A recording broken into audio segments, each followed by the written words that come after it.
Right, I think we're ready to start, shall we? Excellent. So, a very warm welcome, everyone. Thank you very much for joining us today for the first official online book launch of our new book called Earth System Law, Governing Planetary Transformations in the Anthropocene. We have several participants joining us virtually, and this, of course, will also be recorded and made available on the IPO's website of the Earth System Governance Network, where you will be able to access it at any time that you desire after this event has taken place. My name is Louise Kotzé. I am the chair of the law group at Wageningen University and Research and professor of law. And it is really a huge pleasure to welcome you all to this event. And I really want to thank you for joining. We have a fairly packed hour ahead of us, and we need to move rather swiftly to cover quite a lot of ground. You will see on this slide sort of a brief overview of what we will discuss today. Welcome, some contributor presentations, very brief impulse talks, discussion reflections. We'll have a Q&A session. And you will also have the opportunity to pose questions or interventions in the chat function that is available to everyone. And of course, as soon as we get in the end to the Q&A session, you're also more than welcome to raise a hand and ask a question or make any intervention that you wish. Again, this will be recorded and uploaded to the Earth System Governance TV YouTube channel. Before we begin with discussing the book, I'm really delighted to say a quick few words about the Earth System Governance Network, the large project that many of us are involved with. And that really is the home and the foundation for projects exactly like this one. Currently, the International Project Office, the IPO, is hosted at Uppsala University. And we also have the Secretariat involved that is hosting very generously this book launch today. The network has about 775 and counting scholars from over 50 countries. It is currently the largest social science research network on sustainability governance issues in the world. And certainly it has several objectives. Three of the main ones are to expand the global mobilization of Earth system governance researchers. In other words, networking, creating a home and a shared space for people to discuss and to collaborate. To stimulate and facilitate research collaborations and inform and advise the science policy interface. The work of the network is guided by a science and implementation plan that is actually currently being revised, and we're looking very much forward to the new science and implementation plan to be published soon. There's a scientific steering committee, and as I mentioned, it is hosted by the International Project Office at Uppsala University. And this is very much a bottom-up network. It is driven by its members. Those of you who are not involved yet, you can become a research fellow. You can join a task force. We have a range of publication outlets, an excellent journal of system governance, a Q1 top-rated journal as well. We've got several conferences in September in Bath, the annual ESG conference. We've got a newsletter. And of course, we're also very much active on social media. Please feel free to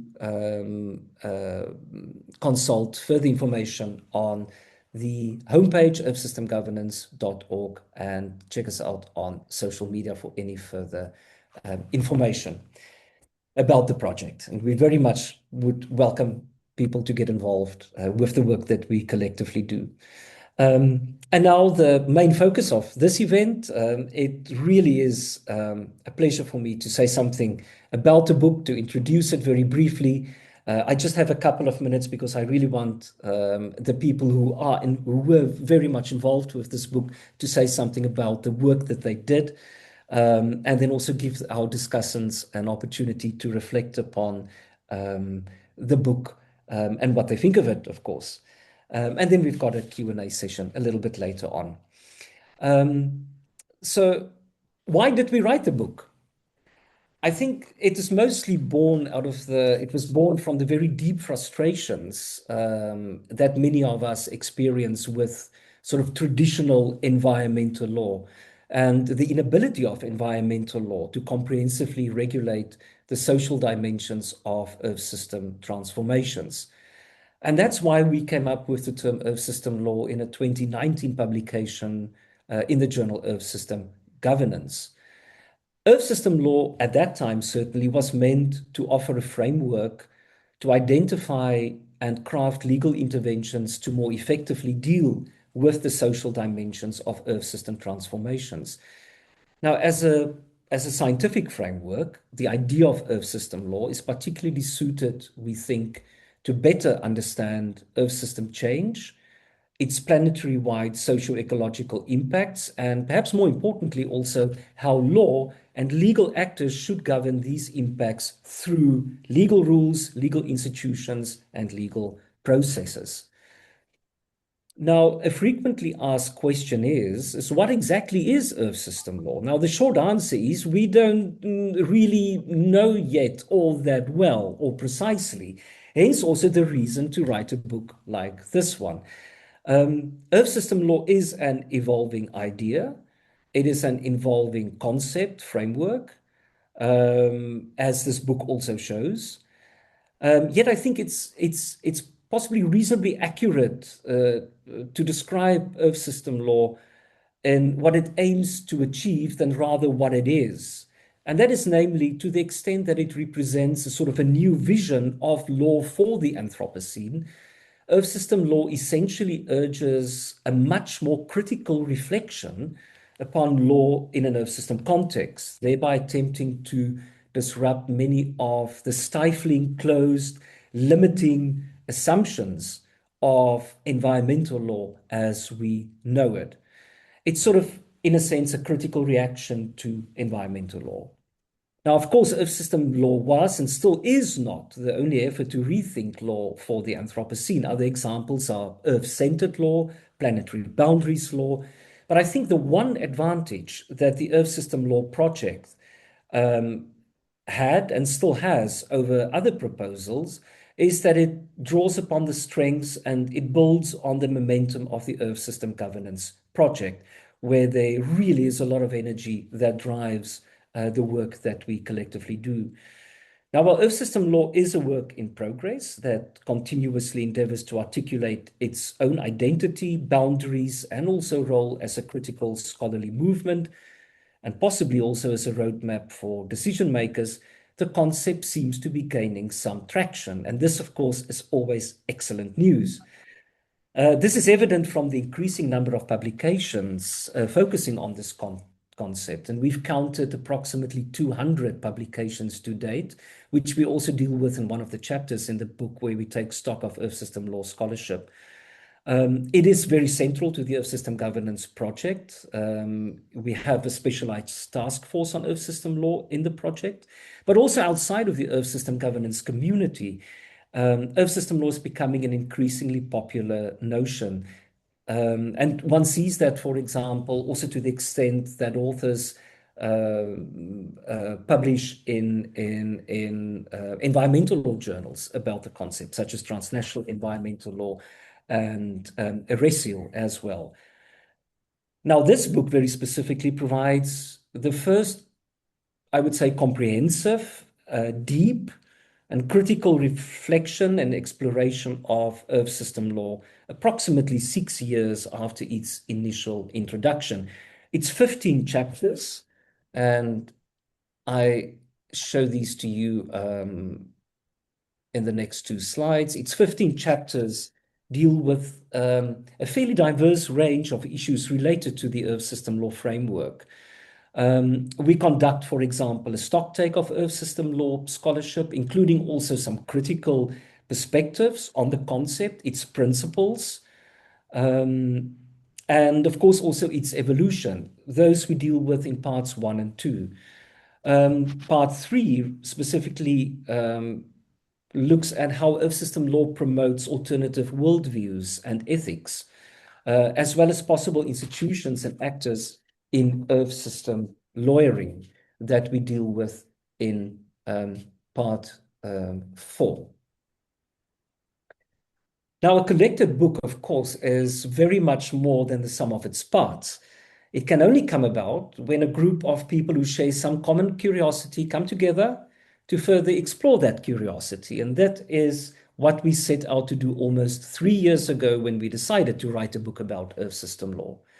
Now, the we at the heart of this effort is essentially a group of scholars who are curious about what it means to be human in the world we live in, how the rules, the institutions and actors we construct and empower shape our lived realities and those of the more than human world, and how we could live better lives collectively, more carefully, caringly, and humbly in the Anthropocene. And the Earth system law community has become, I think, a dynamic, diverse, and energetic one. We come from different disciplines and often disagree, as you will see in this book. But we are very much united around our passion to explore alternatives to the legal status quo, how the world is shaped by law, how the world shapes law, and ways to do law and legal scholarship differently and hopefully more appropriately for the tumultuous epoch we live in. And I am personally deeply grateful to all the wonderful authors who have contributed to this book. Some are joining us here today and who have so generously shared their time, experience, and knowledge perspectives in this volume. And while some of us collaborate in the Earth System Governance Project, we have also made new friends along the way, which was really a delightfully enriching, co-creative experience that also reflects in the diverse chapters in the book. My sincerest thanks to the entire team at Heart Publishing for your commitment, your support, and your absolutely outstanding professionalism throughout the publication process. We are particularly delighted and very grateful that this book is available free, open access through the Bloomsbury Open Collections initiative. Thank you, Bloomsbury, for your incredible generosity and investment in open access science. I also want to thank Hang and the wonderful ESG IPO team at Uppsala University for hosting this event, and of course, the one and only Ichi Girchik for arranging everything so very elegantly as she always does. And a special word of thanks to Louise de Toit, Michael Leach, Karen Morrow, Michelle Lim for sharing some thoughts on their chapters, and of course also our wonderful commentators, J.B. Ruhl, Rahel Zimmermann, and Andreas Busse for their general reflections. We hope, the authors of this book hope you will enjoy reading this book as much as we enjoyed writing it. Our creative journey was not uncomplicated, uncontested, or predetermined. It was a delightfully disruptive struggle, I think, with ourselves, with the law, and the world order that the law shapes and is shaped by. And if you find it equally disruptive, we would have succeeded in our project. Thank you very much for this opportunity, for this brief introduction. I'm now very happy to turn over to some of our authors. And the first one on my list is Louise de Toit with a chapter entitled Law, Legal Principles, and Planet Earth. Thank you very much, Louise. Thank you, Lou. I'm going to share my screen quickly.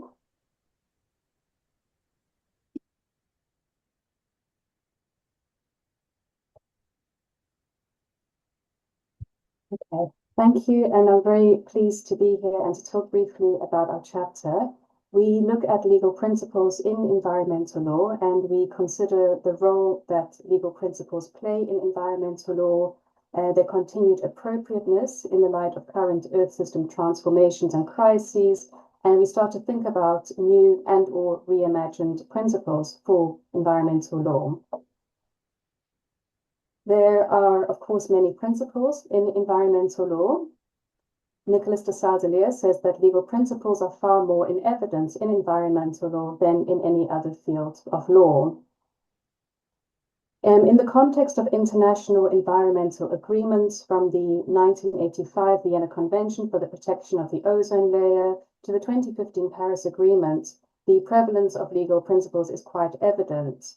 Now, legal principles are, of course, distinct from rules. For example, they are not binding. Nevertheless, legal principles do play an important role in environmental law regimes at different levels of government, including by guiding decisions of policymakers, and also through being applied and interpreted by courts.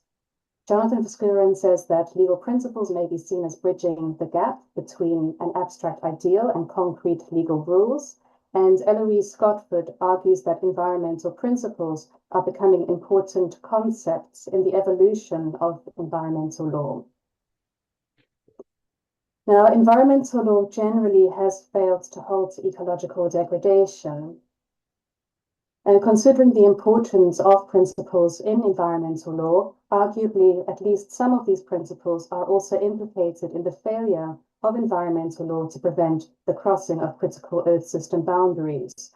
For example, the principle of sustainable development is deliberately vague and arguably has facilitated the continued prioritization of economic development over environmental concerns. And the polluter pays principle does not seem to have effectively deterred, for example, transnational corporations from causing large-scale harms.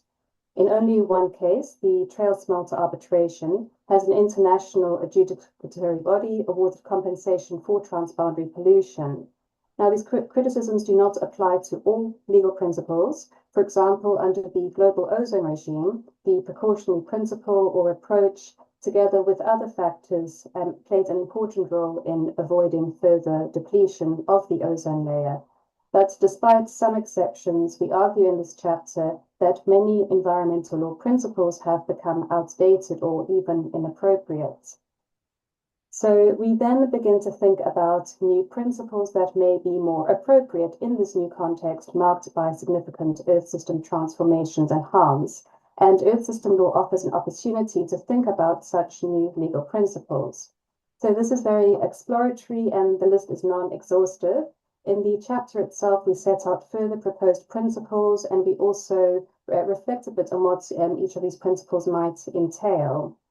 While some of these proposed principles might be considered progressive or even radical, some may already be reflected in current international documents, both binding and non-binding, as well as in more recent international environmental agreements, such as the 2015 Paris Agreement and the 2023 BBNJ Agreement dealing with marine biodiversity in areas beyond national jurisdiction. So, for example, the non-binding World Charter for Nature explicitly recognizes that every form of life is unique, warranting respect regardless of its worth. The 2015 Paris Agreement notes the importance of ensuring the integrity of all ecosystems.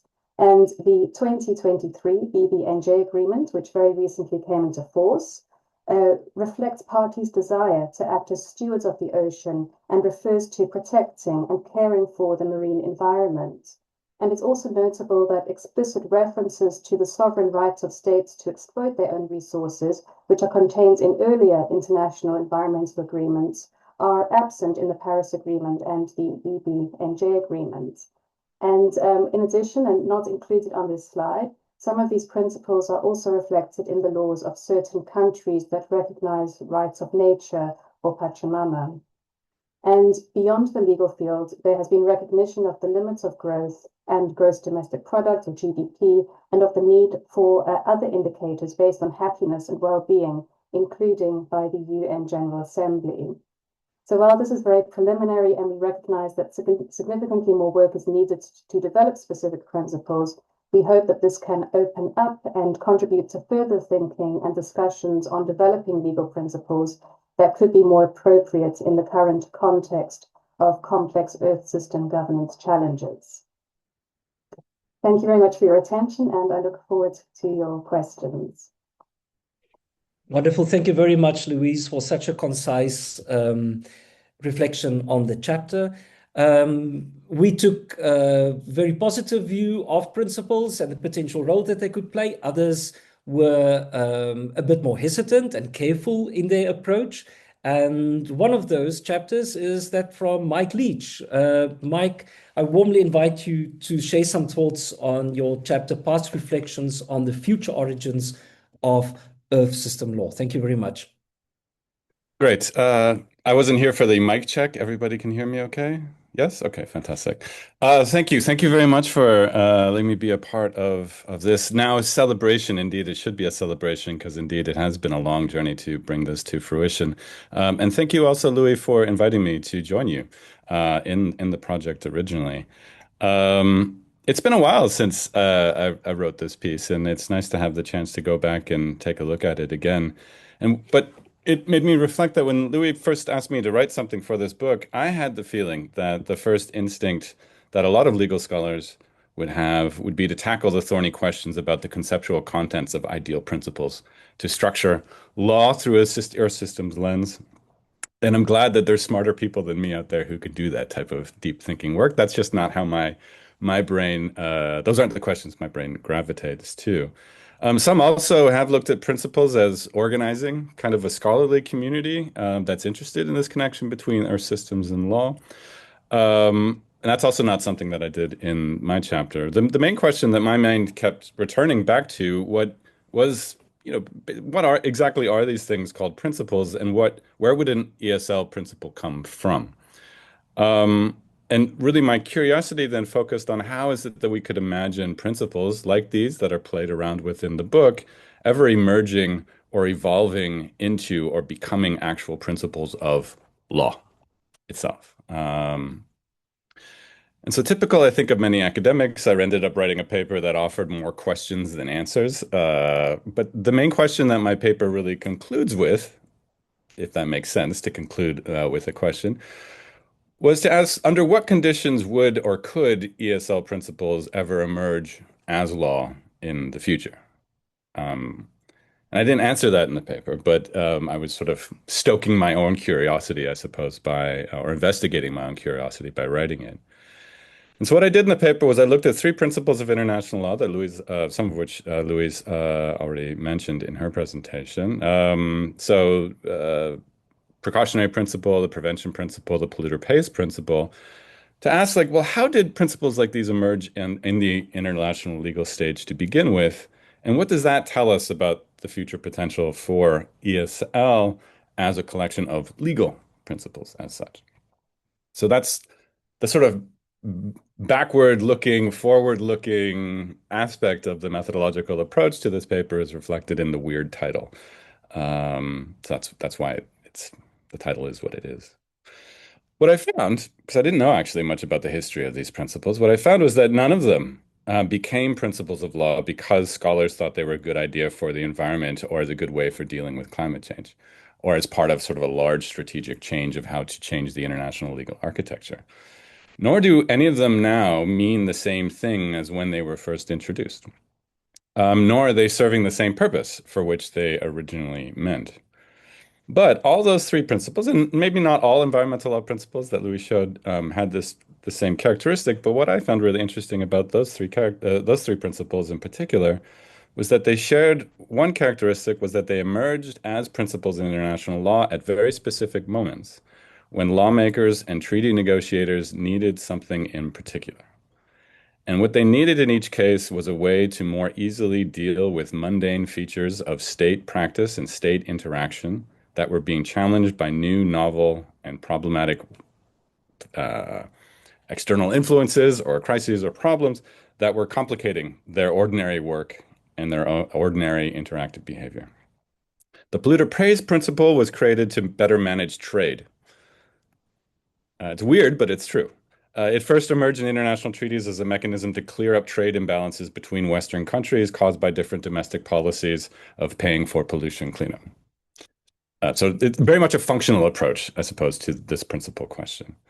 The prevention principle emerged as a solution to the problem of states needing to manage their relations in the face of activities that were causing transboundary environmental harms. How do we figure it out? We need a principle. The precautionary principle emerged to resolve collective action problems in the context of scientific uncertainty, more specifically addressing scientific awareness of environmental damage and climate change over the past few decades, where states had to figure out amongst themselves what constitutes appropriate action that they could mutually allow each other to engage in the face of great scientific uncertainty. So they needed an organizing principle to figure out what was good or what was bad, blah, blah, blah, and that's where the origin came from. Now, if we take those three as representative of principles in general, and they're not necessarily so, but as a thought, exercise, if we treat them as such, 3 points really arose from that thought experiment. The first was that legal principle that are relevant for this question about ESL principles as maybe becoming law one day. The first is that legal principles emerge at moments when there is a demand for solutions to new and unfamiliar conundrums of state behavior and interaction. They don't necessarily emerge out of normative projects to rework legal frameworks.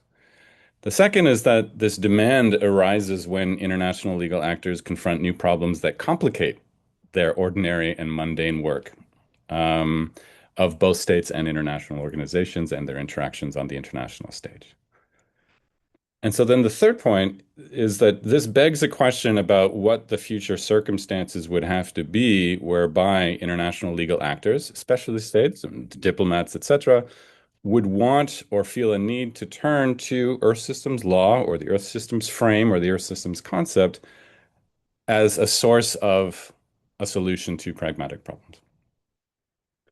And so for scholars, that raises the question, a number of questions that we can ask, which is at what point or in what kind of context would the ordinary and mundane practices of states and international organizations be challenged or problematized to such an extent that they would need to turn to Earth systems law in search of new organizing principles to resolve these problems? How fertile might the Earth system concept be for translating or adapting to resolve multiple legal conundrums that states are facing in this Anthropocenic era of climate change, etc.? So that's sort of the scholarly question.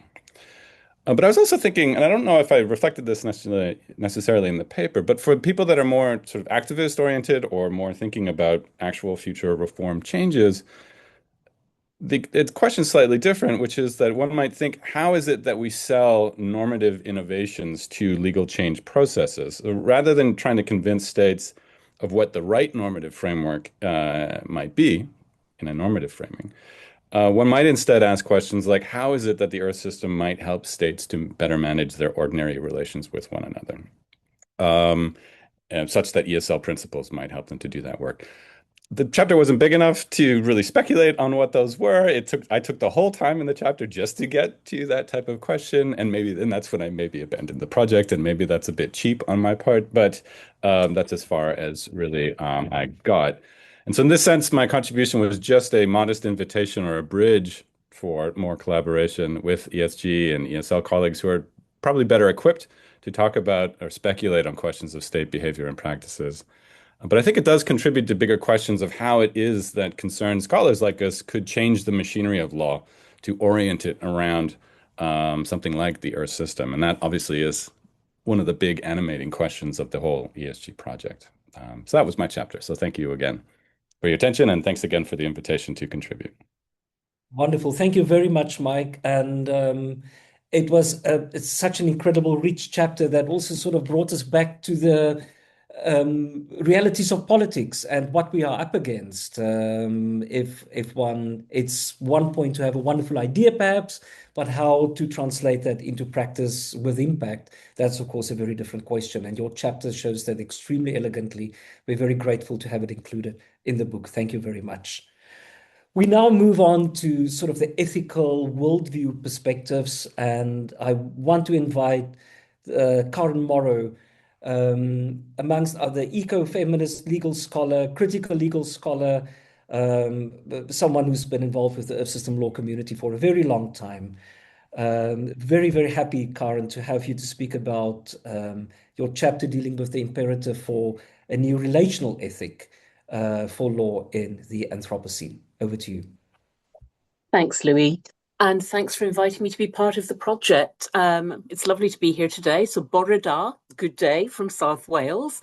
I'm learning Welsh very badly, but I'm also currently looking as far back pretty much as you can go in written law, looking at Welsh law, the book of Hywel Dda, Hywel the Good, which is medieval, and it's an entirely relational legal system. So my current work actually is in some ways in dialogue with this chapter, which was just some very basic thinking about what relational ethics would look like, what they could do, and an attempt to bring the broader ethics of care discussion, which has gone from being something no one had heard of about 7 or 8 years ago to something everybody talks about, but thinks can be translated or transplanted from its original roots in psychology to law without changing quite a bit about it. You can't just transplant it. You need to actually think quite carefully about how you might make it work. And that's what this chapter is about.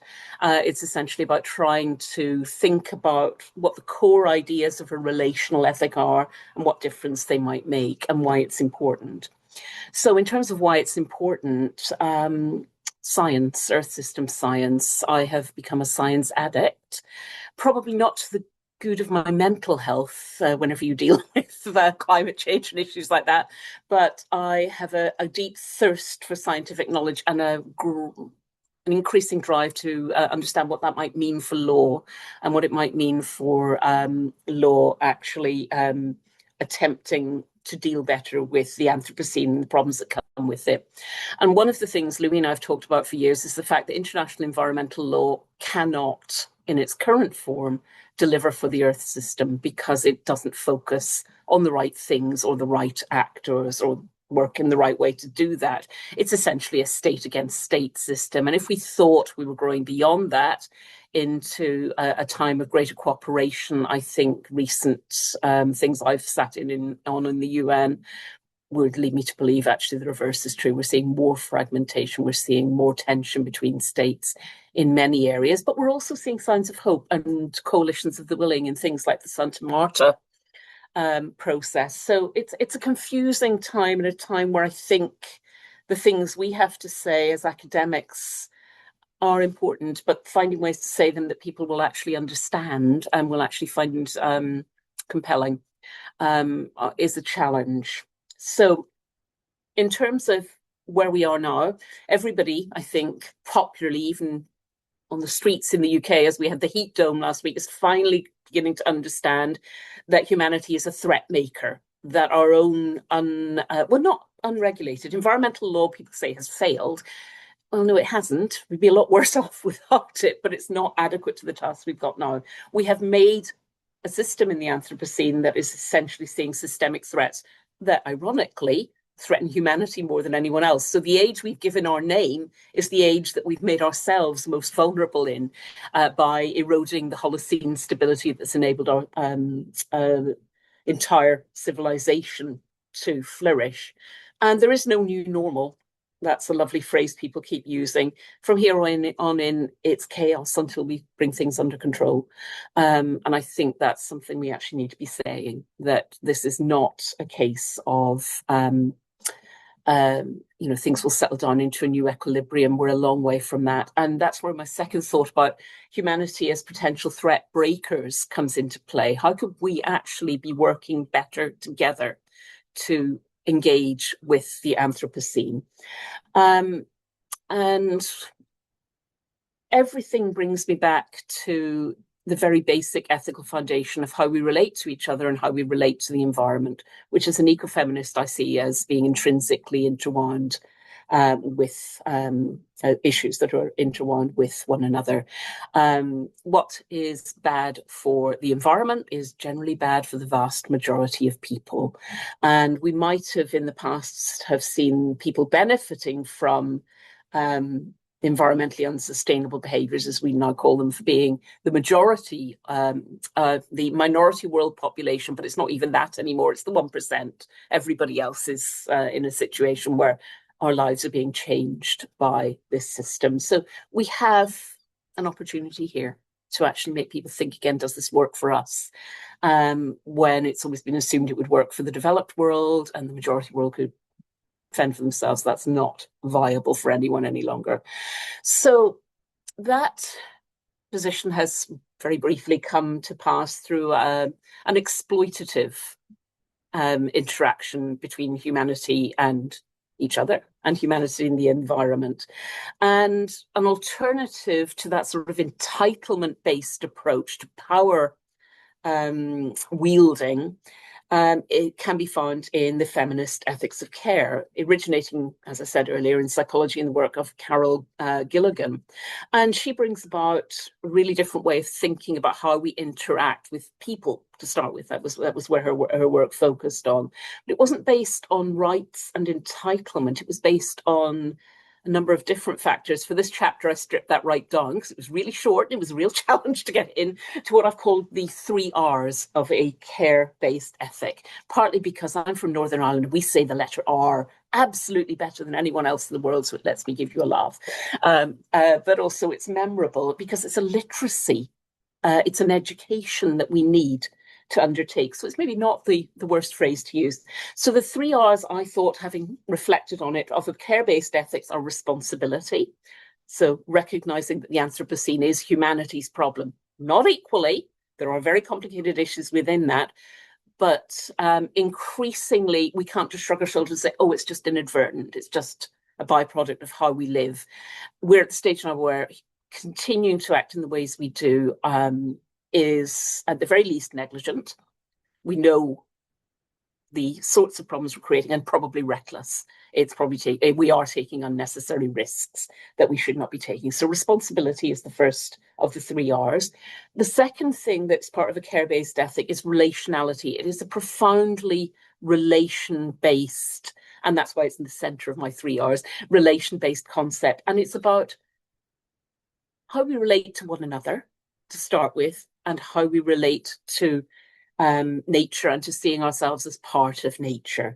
So it's a much flatter ontology than we would be used to in modernity and post-modernity, but it doesn't go as far as things like new materialism. So I don't think we need to assume agency on the part of nature. I think that's quite artificial and quite anthropocentric, actually, as it goes. I think it is enough to see that what we do affects the Earth system, and we now know that happens at planetary level. It also affects the vast majority of other people. So relationality is the core. And the response to the third element of that has to be responsiveness. I don't think anybody's in any doubt at this point, other than for political purposes, that humanity is responsible for the Anthropocene.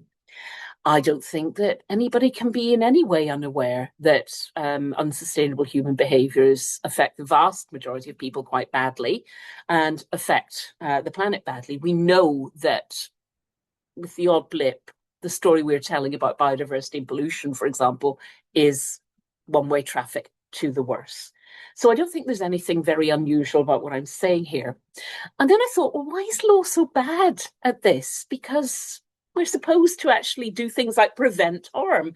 So the principle of prevention, which both Louise and Michael have sort of referred to in passing, is something that I thought, well, that's, if we can't do that, we can't do anything else. So let's look at that and what's wrong with how we do it now. And I took a relational approach. And doing that, what I did was compare, because we use this harm prevention approach in lots of areas, the medical idea from the Hippocratic Oath that you'll all be familiar with, first do no harm, and the international law norm or principle of harm prevention.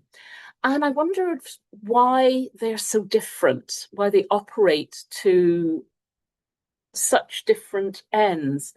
And there's a much longer discussion in the chapter. I'm not going to go into it in any great detail, but what I will say is that I thought in the end, the difference between them was how they viewed the relation between actor and acted upon, and how that changed what it could actually achieve. So for the first two, no net harm is actually more accurate, but the focus is on the patient, the actor, the power holder, the doctor, and this is close to the original idea of the ethics of care, has all the power, but they're using that power for the welfare of the patient, and the aim is to attempt to do good. Doesn't always work, but it goes from that principle. The principle of prevention in international law is a totally different beast. The principle of prevention is not about the environment. It is about preventing interference with state interests. And I have actually, for something I've done that's sprung out from this, gone back and read the entire Trail Smelter arbitration in full. It's always been very difficult to get that in the past. And we all assumed that it meant what we've been told it means. It doesn't. It essentially applies 19th century nuisance law to an interstate dispute, and it effectively treats the environment as property. So it's an exploitative ethic, and that exploitative ethic is what shaped the principle of prevention in environmental law, international law, and domestic law. So the history is always important. And why does it matter? Well, Louise said, well, why does it matter? Always a good question from Louise. And I said, well, what about geoengineering? I don't think geoengineering is a good idea. I think it's a terrible idea because we have lots of great ideas that we don't think through the consequences of, and that's part of the reason we are where we are. So it's that, are we trying to fix a problem by behaving the same way that we did in the first place? But whether I think it's a bad idea or not, it's going to happen, I think. Some states are already acting on it. Worse, some commercial actors are already acting on it, and there isn't an international regime in place to deal with it. And that terrifies me, and it should terrify everybody. And what I thought about that was, well, I've looked at some of the scientists talking about it, and they're a bit more aware of the idea that geoengineering might affect different people differently. There's some awareness that it might affect the planet adversely, as well as achieving short-term breathing space, which is the best it can do. It doesn't solve any problems. It's time buying. And I thought about that and thought, well, if we're actually going to see that being embarked upon, and even looking at Santa Marta, it's something that's still being raised, and it's being raised more frequently, so we should be concerned. Then we've got to look at it not as an exploitative thing, not just in terms of buying time for certain parts of the world at the expense of others and at the expense of the environment. We actually need to sit back and have a relational discussion about what we would allow, what we would not allow, and it needs to be thought about in advance. We can't blunder ahead and go, this is a good idea, let's give it a go, and then try to fix it later, because there will be no fixing it. So that's basically it. Wonderful, Karen. Thank you very much. Eloquent and deep and thought-provoking, as always. Really magnificent. Thank you very much for the time and your insights. And now we move to the fourth contribution, that of Michelle Lim. And I must admit, when Michelle came with a proposal on the chapter, it was a challenging one. And you will see simply from the title of her chapter why it was a challenging one. But she'll be able to say more about it. Steinguarding Earth System Law in the Enshittocene. Over to you, Michelle. Thanks so much, Louis, but also to Isik and Hang. And Karen alluded to this, and also echoing Louis' words in much more eloquent language, that it's often hard to shake the feeling that our world is turning to shit. In 2022, the same year we started writing our chapters, Cory Doctorow coined the term Enshittocene. So Enshittocene describes the phenomenon where digital platforms, think Facebook, Twitter, TikTok, etc., they're initially good to their users, but ultimately self-employed in the pursuit of self-interest and profit. And the title of Dr. Rowe's Financial Times article heralds that Enshittocene is coming for absolutely everything. Dr. Rowe therefore refers to current times as the Enshittocene. Meanwhile, as we've also heard from Louis and Louise and Karen, Earth System Law has emerged with this aim to craft a legal response to planetary scale change in that more famous scene, the Anthropocene. So Dr. Rowe's Enshittocene is inarguably a reference to the Anthropocene. The Enshittocene characterizes the degradation of online life. The Anthropocene, the degradation of life on Earth and of the life of the planet itself. So after engaging with Dr. Rowe's Enshittocene, I couldn't shake the sense of the Enshittocene of everything, everywhere. But then I went, hang on, isn't this just the end result of techno-oligarchic neoliberalism? And interestingly, Dr. Rowe does not recognize neoliberalism as the root cause of the Enshittocene unfolding before us. So in my chapter, I explore the Enshittocene of sustainable development. How has an originally noble concept become corrupted, abducted, and co-opted for neoliberal aims? But why do I do this?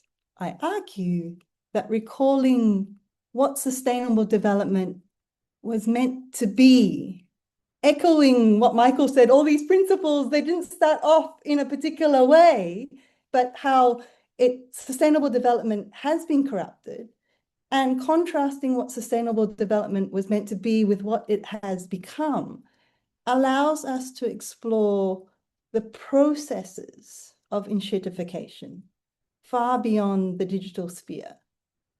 And also the exploration of Enshittocene of sustainable development facilitates guarding similar aspirations of Earth system law and Earth system justice, lest these new innovations are also debased by the stench of neoliberalism.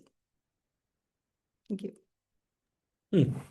Thank you very much, Michelle. This was, I hope you can have a sense, and I'm sure you have, why it has been such a pleasure working on this book with such brilliant people, with such challenging thoughts, such wonderful perspectives. It has been an absolute joy, and of course, all of the other chapters tackle similarly challenging issues in the same way that the chapters that you've just heard have done. Thank you very much to all of the contributors for sharing so concisely and so beautifully the essence of your chapters. I am now going to turn over in the bit of time that we have, and hopefully we also still have a bit of time for a broader discussion, for discussion reflections. And first up is, of course, the one and only J.B. Ruhl, who I'm deeply grateful for writing also the preface of the book.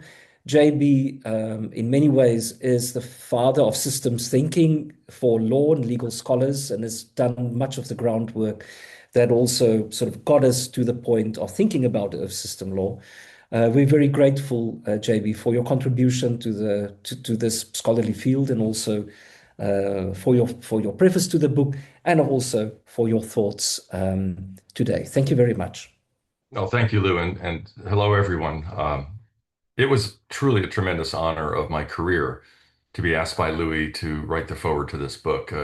Writing a foreword to a book is a different perspective, right? I knew of the project from my time with Louis and Karen in Hamburg, but I was not involved directly. So my first real engagement was with the finished product. And when Louis asked me to write the foreword, I said, absolutely. And then I realized that's going to be very hard. When I sat down to begin and read through, I was frankly overwhelmed. Where to begin to try and summarize this book in just a few pages? It's so rich, so diverse, so deep in thinking. And I realized that, the core theme, as we've been discussing, is that the core logic of law relative to Earth needs a reset button. And the key North Star of that for me is that at the end of the day, Earth wins. Okay, what do I mean by that, right? So law's evolution relative to Earth, for thousands of years, it was all about extraction for our benefit. By the 19th century, we realized, that might not work. We need to self-restrain. So we started to see protected areas and pulling back. In the 1970s, we realized, well, that's not working. And we entered into a logic of self-regulation, pollution control law being a key example. And in the last 2 decades, well, that's not working. Let's try adaptive management of social ecological systems.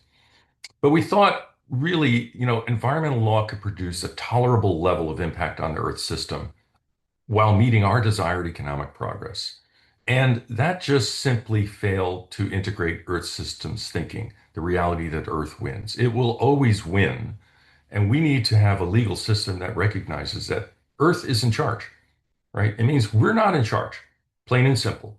As Karen suggested, messing with Earth messes with us.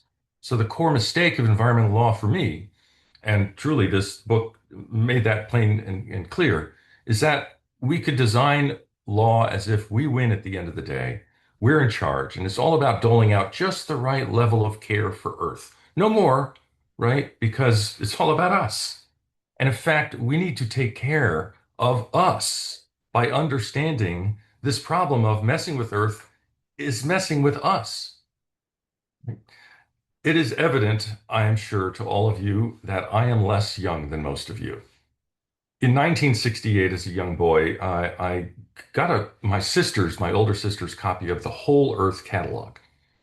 Now, many of you have probably never heard of it. And it was a counterculture movement. And it was this big, thick book that was basically, and it worked through a lot of topics: understanding whole systems, shelter and land use, industry and craft, communications, community, nomadics, learning. I spent hours just paging through this book, this catalog, and it led to a movement and a journal. And it influenced me as a young boy at the time. I was, well, I wouldn't say how old I was when it came out. But this is the interesting point. The author began with the quote, "We are as gods and might as well get good at it." The reality is we are not gods and might as well get good at it, right? This to me is the underlying logic of Earth system law as found in this book. And this is where the project begins, right? There's much to be determined, much to be debated, but I see this book as the whole Earth law catalog that will start a movement that is much needed, because we are not in charge. Earth will win at the end of the day. We are not gods, and we might as well get good at that. So thank you, Louis, for inviting me to participate in this project. It meant a lot to me, and I'm just can't wait to see where this project goes. I hope to be a part of it. Thank you. Wonderful, JB. Thank you extremely much for your very kind and thoughtful words, for your endorsement of the work, and for your reflection upon what we've done.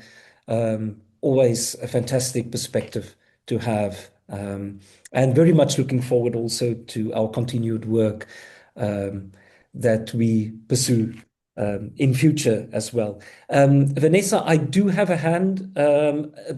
Can it wait till the Q&A round? I'll give a couple of minutes for discussion. I first want to invite, if that's okay, Rahel Zimmermann, who is also a long-standing member of the Earth System Governance Network and the Earth System Law Task Force. And she is also doing research, a PhD on aspects of Earth system law.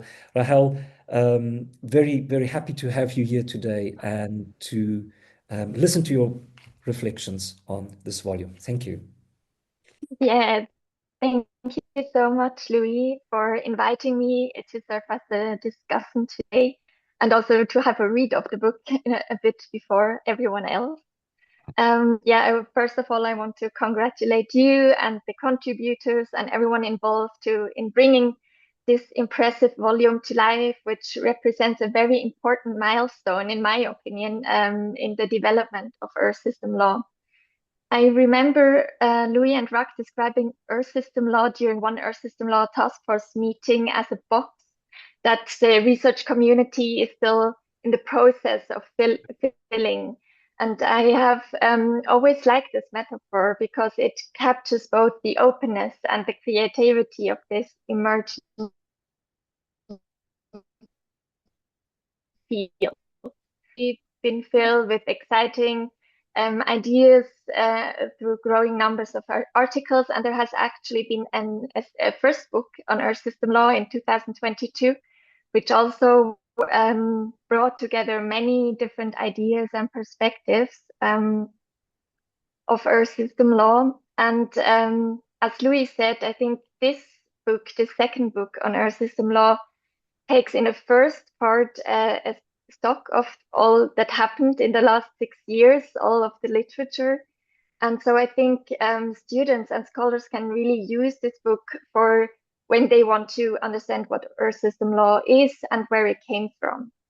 But then I think in the second and in the third part of the book, it takes the conversation on Earth system law and an essential step further, in that some contributors continue to fill the Earth system law box with very inspiring new ideas and perspectives and proposals, but yet they also begin to ask different and, in my opinion, even more important set of questions.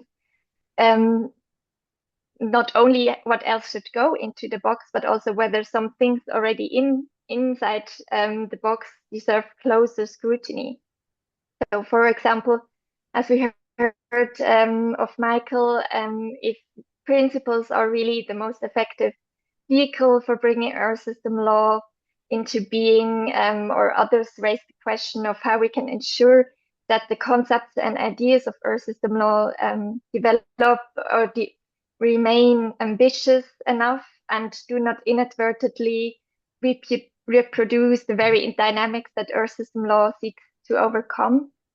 And what is more, the book also looks at questions of how the Earth system law box can move from scholarship into practice and reach the people in their everyday lives. So what roles can course play? How can film and education help communicate Earth system law to a broader audience? And what roles should science, national governments, and international institutions play? Or do we even need maybe an entirely new institutional arrangement, such as United Times organization?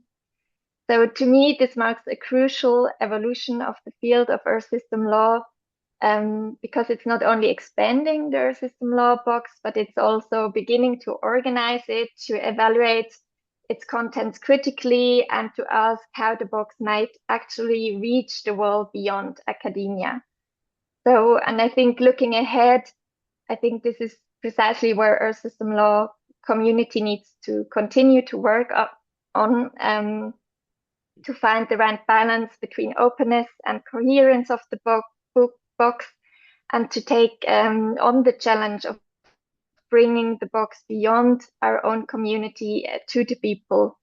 And in my view, here we are still at the beginning, and this volume offers many very inspiring starting points, in my opinion, but it also reminds us that there is still much work ahead. So yeah, I want to congratulate you all again, of the team of the book, and would warmly recommend the book to anyone who wants to understand Earth system law, who wants to engage with the debates that are shaping this emergent field, and to find also inspiration for reimagining how we think about law in the context of a changing Earth system. For sure, it really inspired me again to continue my work in this community. Thank you very much. Oh, thank you very much, Rahel, for these extremely generous words, and also for sketching the challenges that still lie ahead, that we need to tackle head on. And this is something that I believe we are very much hopeful to do and in a position to do. So thank you very much for this kind reflection. Finally, we've got Andreas Busse. Andreas has also, like Rahel, been part of the Earth system law community for quite a while. He's published also widely on Earth system law. Andreas, really happy that you can join us, and very much looking forward to your reflections. Thank you. Yeah, thank you. It is a pleasure to be here today, and I thank the organizers for the invitation, and above all the editors and contributors for producing what I think is actually an excellent and timely volume. So as Louis already mentioned, I have followed the Earth System Law project since quite some time, I think around 2021 or something, and have also been a member of the Earth System Law Taskforce. But so far, I mostly participated as an observer rather than as a contributor. So I think the role of a commentator suits me actually quite well in that regard. Now, I have 5 minutes, and obviously I cannot do justice to the richness of the individual chapters, but I would like to make 3 broader observations. So first, I want to comment on the plurality of approaches represented in the volume. Second, I would like to say a few words about the book's engagement with existing law and the practical relevance of the Earth System Law agenda. And finally, I will offer a brief reflection on Earth System Law in the context of the current geopolitical moment. So my first observation concerns the remarkable diversity of perspectives brought together in this book. The chapters range from proposals to reinterpret existing legal principles to arguments for developing entirely new principles, including ones that better reflect the geological time spans implicated by Earth system change, and also to contributions that deliberately question or even move beyond principled forms of legal reasoning and argue that some sort of de-principled approach might be reasonable. I think this plurality is actually one of the volume's greatest strengths. When I discuss Earth System Law with colleagues who are not part of this intellectual community, the project is sometimes perceived as a rather homogeneous enterprise. That perception can generate skepticism, particularly among more critical scholars, because it just suggests that this is somewhat of a technocratic vision of global governments in which scientific knowledge is simply translated into law, while politics is relegated to the background. So this volume convincingly challenges that perception. It demonstrates, and I think I also have to remind colleagues then, that Earth System Law is not a single blueprint, but a vibrant and methodologically diverse research program that welcomes different theoretical commitments and different understandings of how law should and could respond to planetary challenges. My second observation concerns the relationship between Earth System Law and existing international environmental law. At times I have felt, to be honest, that the critiques of international environmental law within the Earth System Law literature risk overlooking significant transformations that this body of law has already undergone, particularly in, I must say, the last 3 years or so, and continue to undergo. So I was therefore particularly pleased to see that many chapters engage more deeply with existing law and ongoing legal developments. Several contributions incorporate very recent developments, including the climate advisory opinion proceedings, which I personally remark really as milestones in concretizing somewhat of a planetary legal limit with regard to climate change, and could then possibly also be used as argumentative power with regard to legal governance of other Earth system processes.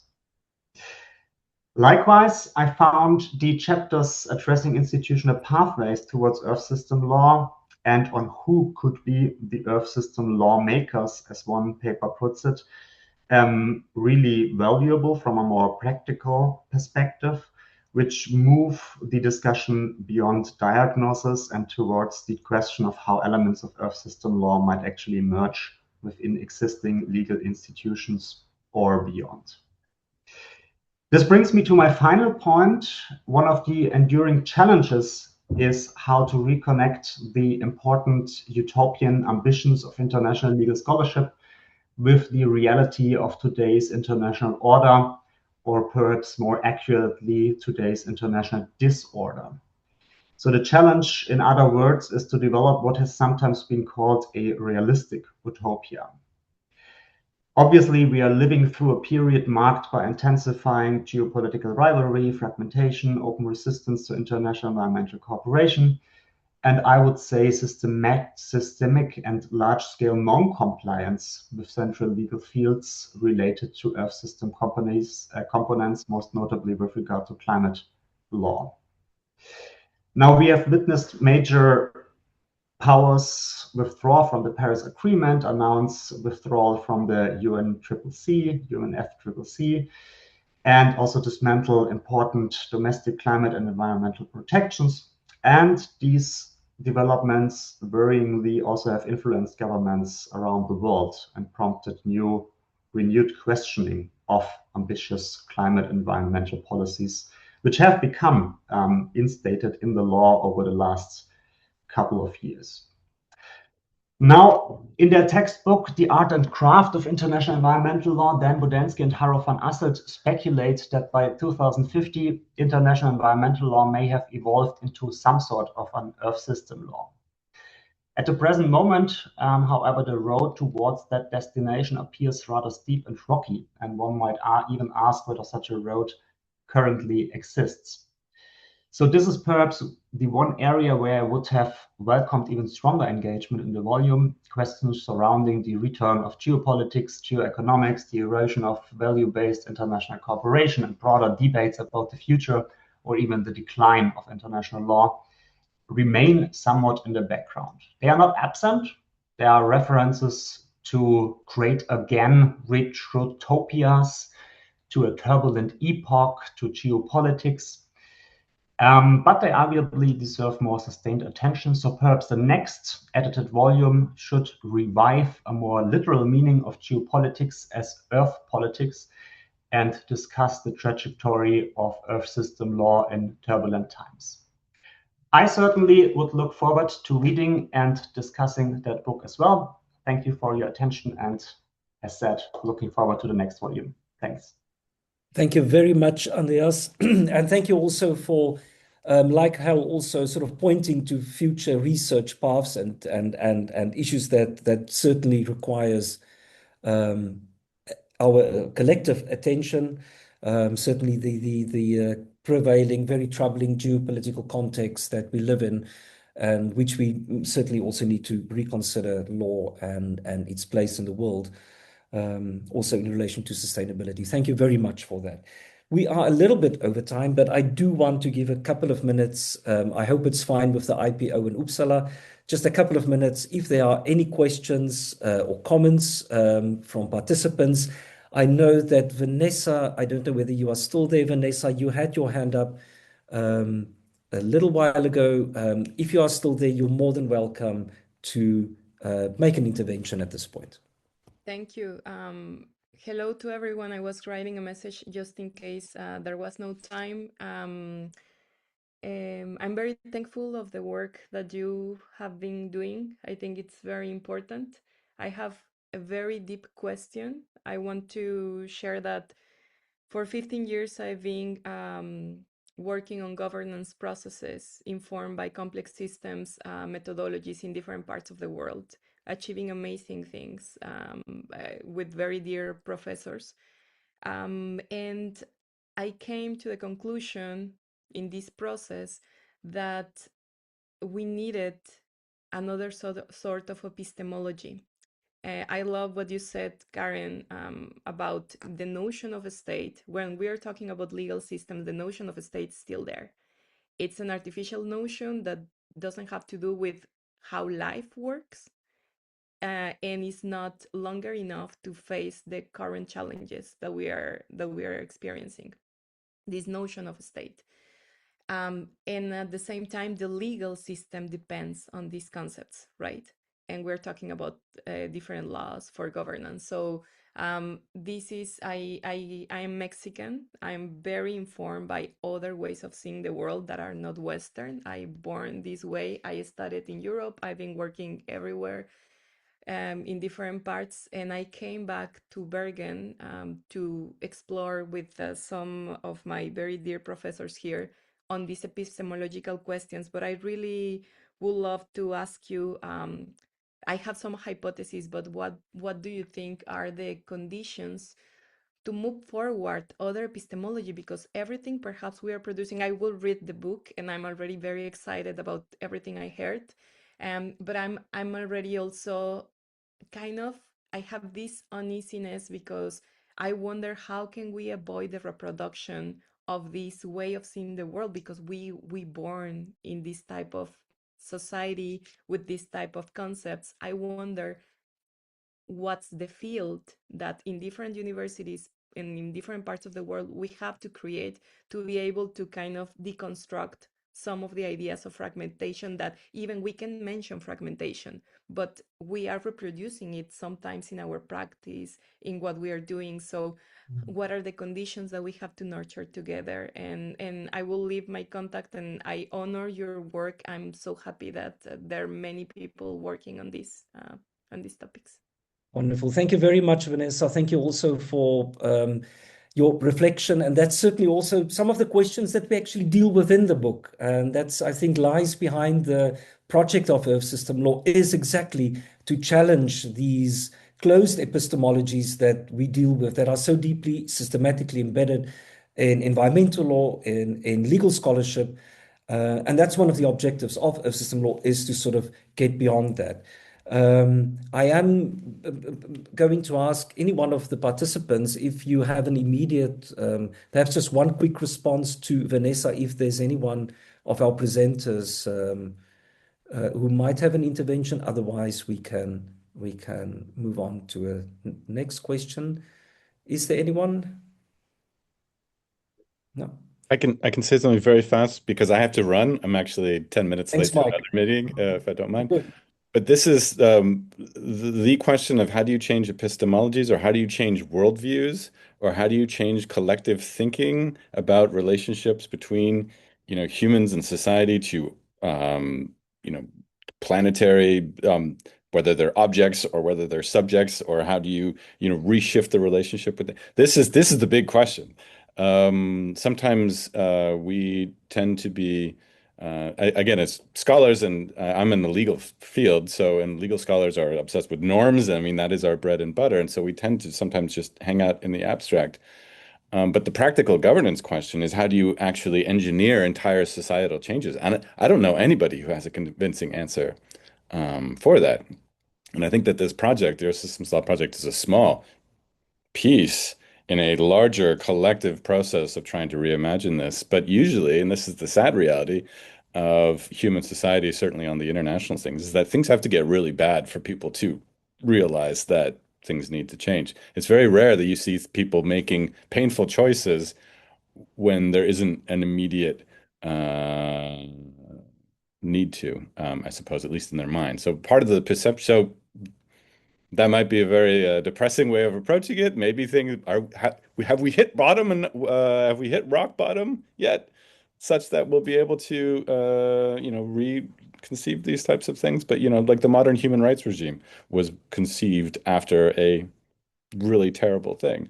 It took that for that sort of re-engineering work to happen. But I don't know. The short answer is, wow, I wish I knew. I wish I knew, but largely it's the collective effort of thousands, maybe tens of thousands of people around the world over probably a generation or two. And this is definitely a part of that. And I'm very sorry. I love this, but I really do have to go. I apologize. Thank you again for. Thank you. Thank you for this. I suspect that we are a little bit over time, so I am going to have to bring this, unfortunately, to a close. If there are any other comments, you are more than welcome also to reach out to any one of us, any one of the contributors, also to me specifically. We really welcome engagement with the book. It will be formally published in August. Again, it's open access, freely available online for anyone to download whenever or wherever they want. We welcome any thoughts. We welcome any criticism. We welcome any views on how to take the project forward. But above all, we welcome people to this project, the larger project of Earth System Law, and we very much look forward to collaborating and to working with people in this respect. Again, thank you to all of the contributors. Thank you to our kind hosts. Thank you for taking the time to be here. And we very much look forward to hopefully see each other again soon at another event, or perhaps another book launch in a couple of years. Thank you very much, everyone, and have a very lovely day further. Thank you.